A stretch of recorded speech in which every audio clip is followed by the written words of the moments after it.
तो हेलो दोस्तों, welcome to my YouTube channel. हम लोग एलसीएम एचसीएफ की आज ये सीरीज़ में सेकंड पार्ट देखने वाले हैं, जिसमें हम लोग कुछ इंपॉर्टेंट फार्मूला देखेंगे जिनके थ्रू एलसीएम और एचसीएफ निकालते हैं। तो चलिए स्टार्ट करते हैं। ये पार्ट 2 है। अगर आपने पार्ट 1 नहीं देखा तो ज़रूर एक बार देखें। तो इसमें हम लोग कुछ इंपॉर्टेंट फार्मूला देखने वाले हैं। जैसे पहला इसका इंपॉर्टेंट फार्मूला यहाँ पर बनता है। पहला फार्मूला बनता है, वह बड़ी से बड़ी संख्या, वह बड़ी से बड़ी, वह बड़ी से बड़ी संख्या ज्ञात कीजिए जिसे जिसे एक्स वाई जेड से भाग देने पर, से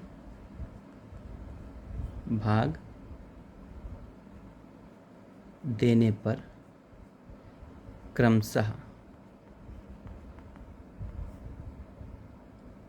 ए बी तथा सी शेष बचता हो या शेष बचे, शेष बचता है, तो उस केस में हमारी वो संख्या क्या होगी।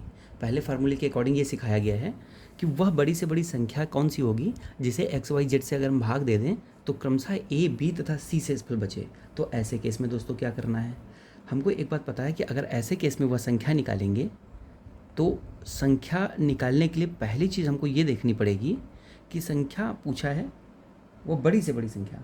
तो जब भी कभी बड़ी से बड़ी क्वेश्चन में आ जाता है, ये लाइन आपकी इंपॉर्टेंट है, बड़ी से बड़ी संख्या क्वेश्चन में आता है तो उस केस में हम एलसीएम निकालते हैं। लेकिन यहाँ एलसीएम किसका निकालेंगे, क्योंकि यहाँ तो शेष बच रहा है। तो अब ये चीज़ रिवर्स होने वाली है। मतलब हम लोग ध्यान से ये देखें, अगर वह बड़ी से बड़ी संख्या जिसे एक्स वाई जेड से भाग देने पर क्रमशः ए बी तथा सी शेष पर बचता हो, वह संख्या कैसे निकलेगी। तो संख्या निकालने के लिए हमको क्या करना पड़ेगा, इन संख्याओं में से इनके शेषफल माइनस करेंगे। मतलब x में से a माइनस कर लिया तो x माइनस ए आ गया। ऐसे ही y में से b माइनस करेंगे क्योंकि y का शेष b है, तथा z में से हम c माइनस करेंगे तो ये z माइनस c आएगा।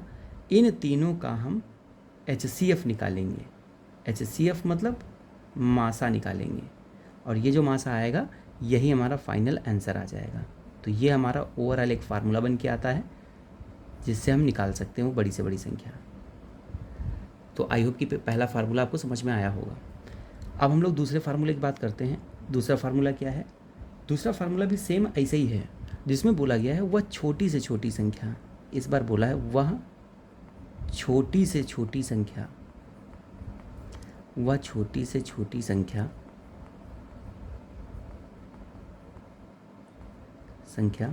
जिसे एक्स वाई जेड से भाग देने पर, जिसे एक्स वाई जेड से भाग देने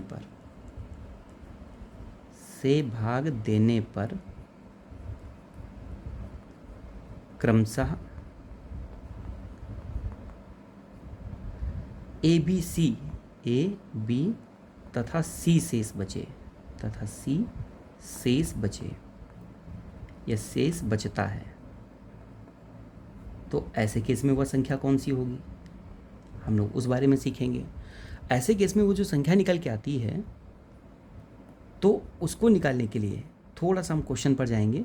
यहाँ पर बोला था बड़ी से बड़ी संख्या, तो HCF निकाला गया, क्योंकि आपको पता है अगर कितनी भी संख्याएं हों उनका HCF निकालें तो HCF हमेशा उन संख्याओं से कोई छोटा नंबर आता है। ऐसे ही यहाँ पूछा है वह छोटी से छोटी संख्या जिसे एक्स वाई जेड से भाग देने पर क्रमशः ए बी तथा सी शेष बचता हो। तो अगर कोई संख्याएं हैं और उनमें हम छोटी से छोटी संख्या निकालेंगे जिससे भाग दिया जाए तो ये शेषफल बचे, तो इस केस में हम एलसीएम निकालते हैं। लेकिन यहाँ पर एलसीएम निकालेंगे कैसे, हम एलसीएम निकालेंगे इन संख्याओं एक्स वाई जेड का। एलसीएम किसका निकालेंगे दोस्तों, एक्स वाई जेड का, और उसमें से एक माइनस भी करेंगे। तो हम कहेंगे LCM of X Y Z. X Y Z का एलसीएम निकालेंगे और इसमें से माइनस करेंगे एक कोई नंबर p। ये हमारा फार्मूला है। अब प्रॉब्लम ये आती कि ये p कहाँ से आया और p क्या होता है। जब कभी आप इस टाइप का क्वेश्चन देखेंगे तो हमेशा क्वेश्चन में एक चीज़ दिखती है, अगर आप x का शेषफल a बच रहा है तो x माइनस a की वैल्यू देखेंगे। ऐसे ही y का शेषफल जब y से भाग दे रहे हैं तो b बच रहा है तो y माइनस b देखेंगे। और ऐसे ही z से जब भाग दे रहे हैं तो शेषफल c आ रहा है तो z माइनस c देखेंगे। इन तीनों का जो एलसीएम आता है वो एक ही संख्या आती है, एक ही डिफरेंस आता है। यानी ऐसे केस में क्या होता है, इन तीनों का डिफरेंस एक ही संख्या आती है और वो जो डिफरेंस होता है उसी को हम p से रिप्रेजेंट करते हैं। तो यहाँ पर वहीं p हमारा माइनस किया गया है। तो आई होप कि ये दो फार्मूले आपकी समझ में आए होंगे। तो ये बात क्लियर हो गई। अब हम लोग आगे क्या करने वाले हैं, तीसरा, हम लोगों को टोटल 4 फार्मूले इससे रिलेटेड सीखने हैं। हम लोग 2 सीख लिए, अब तीसरा देखेंगे। तीसरा नंबर का जो फार्मूला है वो क्या बताता है, वो कहता है बड़ी से बड़ी संख्या जिसे एक्स वाई जेड से भाग देने पर एक समान शेष आए।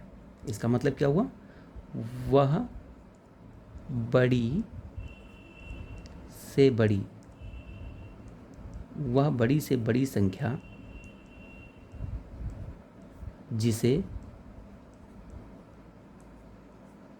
एक्स वाई जेड से भाग देने पर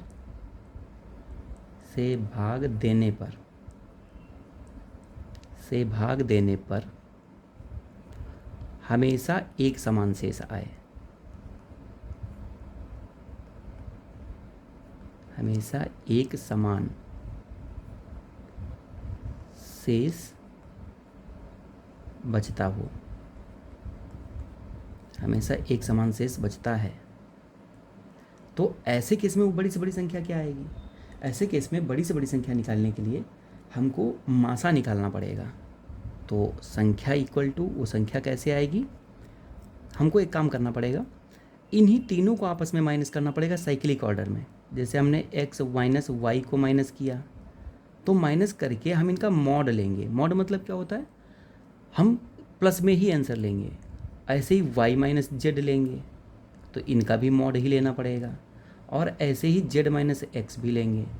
इन तीनों का मॉड लेके जो भी आएगा उसी का हम मासा निकाल देंगे, यानी HCF निकाल देंगे। बस यही हमारा फार्मूला है जब भी बड़ी से बड़ी संख्या पूछे और एक समान शेष बच रहा हो। ये बड़ी से बड़ी संख्या पूछेगा और एक समान शेष बच रहा हो तो वह बड़ी से बड़ी संख्या जिसे एक्स वाई जेड से भाग देने पर हमेशा एक समान शेष बचता है, तो वो संख्या कैसे निकलेगी, mod of X minus Y, mod of Y minus Z, mod of Z minus X, इनका HCF। जैसे मैं यहाँ पर एक एग्जाम्पल की बात कर लेता हूँ।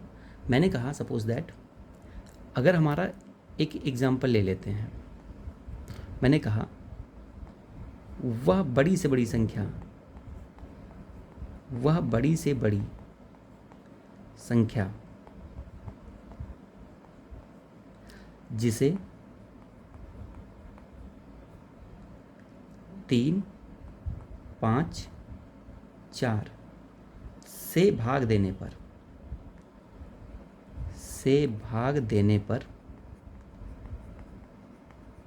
एक समान शेष बचे,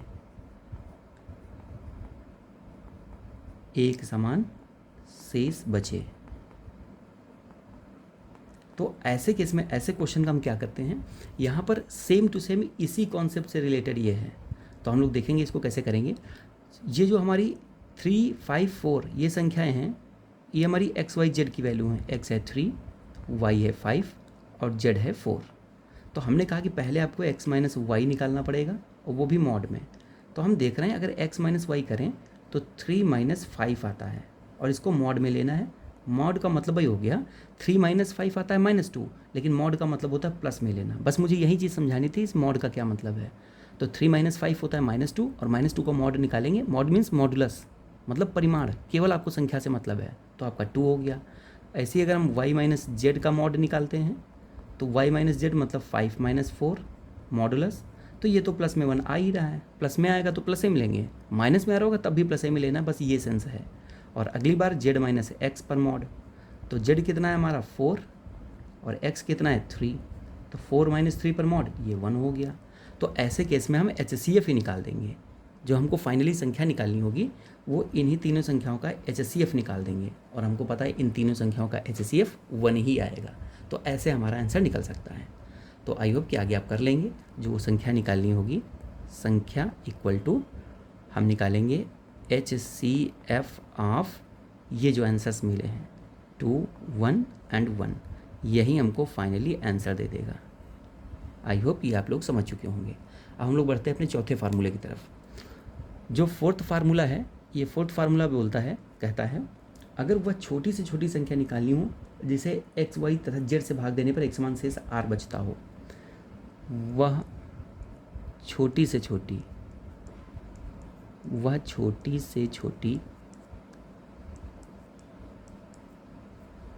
संख्या जिसे एक्स वाई जेड से भाग देने पर, एक्स वाई तथा जेड से भाग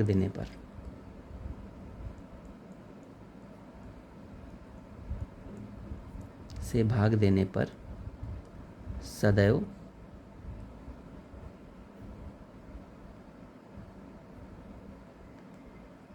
एक समान शेष, और यहाँ पर शेष भी दे दिया जाए, एक समान शेष आर बचता है, तो वह संख्या क्या होगी। ऐसे केस में वह संख्या निकालने के लिए हम, अब क्वेश्चन में छोटी से छोटी बोला है और आपको पता है जब भी छोटी से छोटी बोलता है तो एलसीएम निकालते हैं।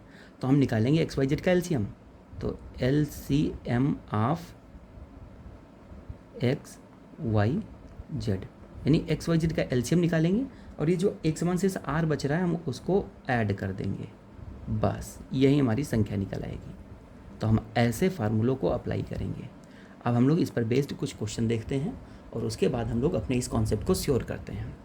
चलिए हम एग्जाम्पल्स देखते हैं। एग्जाम्पल, जैसे पहला मैंने एक एग्जाम्पल लिया है, इसमें वह छोटी से छोटी संख्या, वह छोटी से छोटी संख्या, छोटी से छोटी संख्या जिसे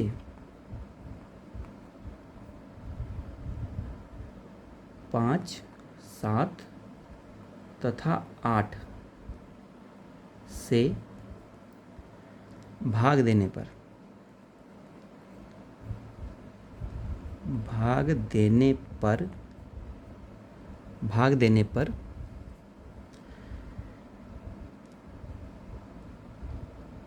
क्रमशः भाग देने पर सदैव 3 शेष बचता है।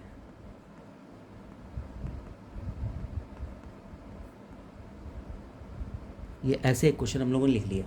वह छोटी से छोटी संख्या, माफ़ कीजिएगा, यहाँ पर ये संख्या, वह छोटी से छोटी संख्या जिसे 5, 7 तथा 8 से भाग देने पर सदैव 3 शेष बचता हो। तो इसका हम लोग सॉल्यूशन कैसे करते हैं ये चीज़ देखते हैं। ये बिल्कुल सेम टू सेम इसी ऊपर वाले कॉन्सेप्ट से रिलेटेड है, तो हम देखेंगे ये कैसे अप्लाई होता है। तो सबसे पहले हमको पता है कि जब संख्या निकालनी है तो हम एलसीएम निकालते हैं इन नंबर का जिससे भाग दिया गया है। तो एलसीएम ऑफ 5, 7 एंड 8, इन तीनों का तो एलसीएम निकालेंगे और जो शेष फल आया वो 3 इसमें जोड़ देंगे। अब हम लोगों को पता है कि ये 5, 7, 8 इनका एलसीएम कितना आएगा, क्योंकि 5 के फैक्टर पता है मुझे 5 × 1 होता है, 7 के फैक्टर पता है 7 × 1 होता है, और 8 के फैक्टर पता है 2 की पावर 3 होता है। तो ऐसे केस में जो हमारा एलसीएम आता है, एलसीएम उसमें होता है कि जो प्राइम नंबर मैच कर रहे हैं फैक्टर वो लिख लें और जो एक्स्ट्रा बच रहे हैं वो भी लिख लें, मीन्स कोई छूटने ना पाए। तो जैसे 5 दिख रहा है, 7 दिख रहा है, तो 5, 7 और इंटू 2 की पावर 3, यही हमारा एलसीएम हो गया। तो इसी एलसीएम को हम इस साइड नोट करेंगे। तो अब देखेंगे एलसीएम कितना हुआ, 5 × 7 × 2 की पावर 3, और ये प्लस रिमाइंडर की वैल्यू दे ही रखी क्वेश्चन में 3 शेष बचता हो, ये देखिए। तो अब इनका एलसीएम कितना हुआ, मल्टीप्लाई करेंगे। 2 की पावर 3 8 होता है, 8 5 ज़ा 40, मतलब 8 5 ज़ा 40 और 47 ज़ा 280 और प्लस 3, तो ये हो गया हमारा 283। यही हमारा फाइनल आंसर हो गया और यही हमारी फाइनल संख्या हो गई। तो इस हिसाब से हम ये देख पाए कि हमारा आंसर यही हो गया 283। चलिए ऐसे ही एक दो क्वेश्चन और लेते हैं और अप्लाई करते हैं अपने कॉन्सेप्ट्स को। तो हमने एक क्वेश्चन लिया है इसमें, इस क्वेश्चन के अकॉर्डिंग बोला गया है इसमें, वह छोटी से छोटी संख्या, थोड़ा सा चेंज करके भी हम ले सकते हैं, वह छोटी से छोटी संख्या, एग्जाम्पल, वह छोटी से छोटी, वह छोटी से छोटी संख्या जिसे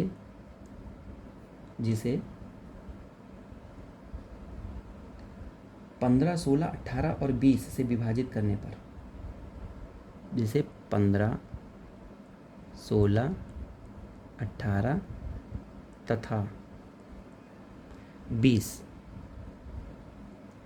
से विभाजित करने पर, विभाजित करने का मतलब हुआ भाग देने पर, विभाजित करने पर सदैव 11 शेष बचता है, शेष बचता है, तो वो संख्या निकालनी है हमको। तो इस केस में हम देख चुके हैं, जब भी छोटी से छोटी बोलता है तो एलसीएम निकालते हैं, और जब बड़ी से बड़ी बोलता है तो एचसीएफ निकालते हैं। अब यहाँ पर सदैव 11 ही शेष पे बच रहा है, तो इसका मतलब अगर हम इस 11 को आर बोल दें, इसका मतलब हमारा एक्स हो गया 15, वाई हो गया 16, जेड हो गया 18, और एक संख्या 20 और है, इसको हम कुछ और बोल सकते हैं, एक्स वाई जेड, और इसको हम बोल सकते हैं, चलो हम कुछ बोल दिए, डब्लू बोल दिए, एक हमको चौथा सिंबल चाहिए था। तो 4 संख्याएं ये हैं, और जो शेषफल बच रहा है रिमाइंडर, वो 11 बच रहा है। तो अब हमको निकालना है छोटी से छोटी संख्या। तो ऐसे केस में पता है जो संख्या निकल के आती है, संख्या इक्वल टू, उसका फार्मूला होता है कि दिए गए नंबर का एलसीएम निकालें और रिमाइंडर जोड़ दें। तो एलसीएम ऑफ 15, 16, 18, 20, इनका एलसीएम निकाल लें और प्लस ये रिमाइंडर जोड़ दें इसमें। तो अगर हमें एलसीएम निकालें, ज़रा ध्यान से देखें, 15, 16, 18, 20 का एलसीएम क्या होगा, तो पहले इनके फैक्टर देखने पड़ेंगे। तो 15 का फैक्टर क्या होता है, 3 × 5, 15 का। 16 के फैक्टर क्या होंगे, 2 की पावर 4, 15, 16, 18, 18 के फैक्टर क्या होंगे, 2 × 3 स्क्वायर, और 20 के फैक्टर क्या होंगे, 2 स्क्वायर × 5, ये हो गए फैक्टर।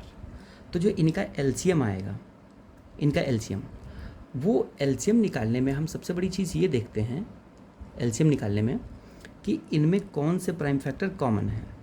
यानी एलसीएम जो आएगा इनमें, देखो पहले 2 प्राइम नंबर को देखते हैं। तो एलसीएम निकालने के लिए एक और सारा तरीका होता है, प्राइम फैक्टर्स की मैक्सिमम पावर ले लो बस। तो 2 प्राइम नंबर है, 2 की पावर 2, 2, 2 की पावर 4, 2 है ही नहीं, तो 2 की पावर 4, मैक्सिमम पावर 4 है, तो ये हो गया इनटू। अब 3 देख लेते हैं, 3 की पावर 1, 3 है ही नहीं, 3 की पावर 2, 3 है ही नहीं, 3 की पावर 2 मैक्सिमम है, तो ये 3 की पावर 2 हो गया इनटू। 5 देखेंगे तो 5 1 टाइम है ही नहीं, है ही नहीं, इसमें 5 की पावर 1, तो 5 ही हो गया। तो इनका जो एलसीएम आया, अगर मल्टीप्लाई करें, 2 की पावर 4 हमको पता है 16 होता है, 16 5 जा पहले कर लो तो 80 होता है, और 80 को 3 का स्क्वायर मीन्स 9 से मल्टीप्लाई कर लो, तो 80 को अगर 9 से मल्टीप्लाई करेंगे तो 720, तो ये हो गया 720, ये एलसीएम आ गया। तो यहाँ पर एलसीएम हम 720 पुट करेंगे और प्लस रिमाइंडर जो हमारा 11 था, तो इससे हमारा आ गया 720 और 11 31, यही हमारा फाइनल आंसर हो गया।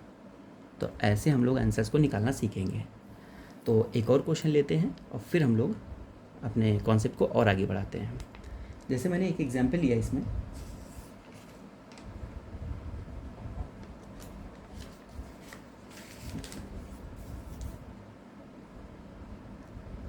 मैंने क्वेश्चन लिया एग्जाम्पल,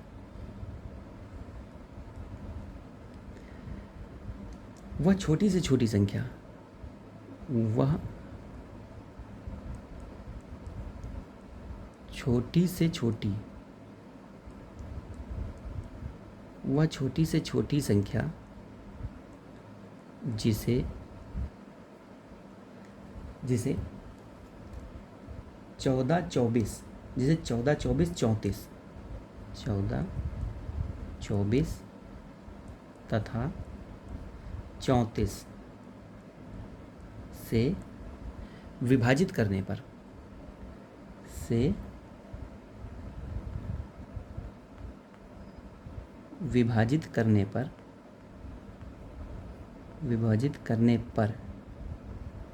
क्रमशः 4, 14 तथा 24 शेष बचता है। अभी हम लोग फार्मूला सीख चुके हैं और उसी पर हम लोग अप्लाई करने जा रहे हैं। वह छोटी से छोटी संख्या जिसे 14, 24 तथा 34 से विभाजित करने पर क्रमशः 4, 14 तथा 34 शेष बचता है। इस केस में हम लोगों ने एक चीज़ देखी थी। हम लोगों ने जो इसको फार्मूला देखा था संख्या निकालने का, वो देखा था संख्या इक्वल टू, जब क्वेश्चन में छोटी से छोटी संख्या बोलता है, ये देखिए, तो हम लोग लासा निकालते हैं, मतलब एलसीएम निकालते हैं। तो हमने कहा था ये जो संख्याएं दी हैं एक्स वाई जेड, इनका एलसीएम निकाल लेंगे, यानी एलसीएम ऑफ 14, 24 और 34, इनका एलसीएम निकाल लेंगे और माइनस करेंगे इसमें पी एक नंबर। ये हम लोगों ने फार्मूला देखा था, जहाँ पर हमने देखा था ये पी क्या होता है, अगर हम जिस संख्या से भाग दे रहे हो जो शेषफल मिल रहा है वो चीज़ सेम मिले, वही पी होता है। इसका मतलब जो हमारा पी होगा, पी वो हमारा 14 माइनस 4, क्योंकि जब 14 से भाग कर रहे हैं तो 4 शेष आ रहा है, मतलब 10। ऐसे जब हम 24 से भाग कर रहे हैं तो हमारा 14 शेषफल आ रहा है, तब भी 10। और ऐसे ही 34 से अगर हम भाग कर रहे हैं तो 24 शेष आ रहा है, तब भी 10। तो ये 10 जो नंबर होता है यही हमारा पी होता है इस केस में, और इसी की बात होती है, यही पी यहाँ माइनस किया जाता है। तो हमें एलसीएम निकालेंगे पहले 14, 24 और 34 का। इनका एलसीएम कैसे निकालेंगे? इनका एलसीएम निकालने के लिए हमको इनके करने पड़ेंगे फैक्टर। जैसे सबसे पहले हमने देखा जो 14 के फैक्टर हैं वो 14 के 2 × 7 आया। जो 24 के निकालेंगे तो 24 के आएंगे 2 की पावर 3 × 3, और 34 के जब निकालेंगे तो हमको पता है 2 × 17, ये फैक्टर है। तो जो इनका एलसीएम आएगा, इनका एलसीएम वो कितना होगा? एलसीएम इक्वल टू, अब प्राइम नंबर की मैक्सिमम पावर है एलसीएम के लिए, तो 2 दिख रहा है, 2 की पावर मैक्सिमम 3 है, तो 2 की पावर 3 हो गया इंटू 3 दिख रहा है, 3 सिंगल पावर में है तो 3 सिंगल पावर इंटू 7 भी है, 17 भी है तो 7 हो गया इंटू 17 हो गया। अब इन्हीं को मल्टीप्लाई कर देंगे, जो आएगा हमारा एलसीएम आएगा। तो कितना आएगा देखते हैं हम लोग।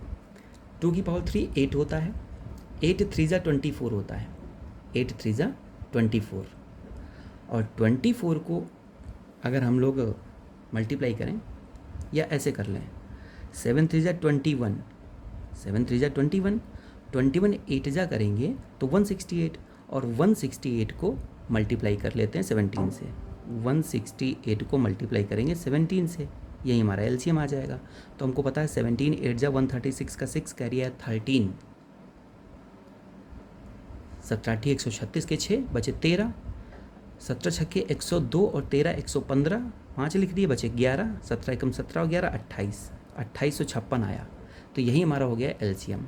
तो इस केस में हमारा जो एलसीएम आएगा ये 2856 और माइनस पी करना है, पी तो हमारा 10 है तो 10 माइनस कर देंगे तो हमारा आ जाएगा 2846, और यही हमारा फाइनल आंसर हो जाएगा। तो आई होप आप लोग इस टाइप के क्वेश्चन सीखे होंगे। तो दोस्तों अब उम्मीद है कि आप इस कॉन्सेप्ट को पढ़ें और रिवाइज़ करें बार बार, और इन 4 फार्मूलों को, ये इंपॉर्टेंट फार्मूले हैं। और हाँ, जो मैंने आज क्वेश्चन कराए हैं वो सब कहीं ना कहीं किसी न किसी एग्ज़ाम में पूछे हुए हैं। ये तो हमारा यूपीपी का है, इससे पहले वाला भी यूपीपी का था, एक क्वेश्चन यूपीएसआई का भी मैंने कराया है। तो ये कई सारे क्वेश्चन हैं जो कॉम्पिटिटिव एग्जाम में पूछे गए हैं। तो आप इनको हल्के में न लीजिए, इनको पढ़िए, तैयारी करिए और फार्मूला आराम से याद करिए। तब तक के लिए थैंक यू। मिलते हैं हम लोग नेक्स्ट वीडियो में। Thank you.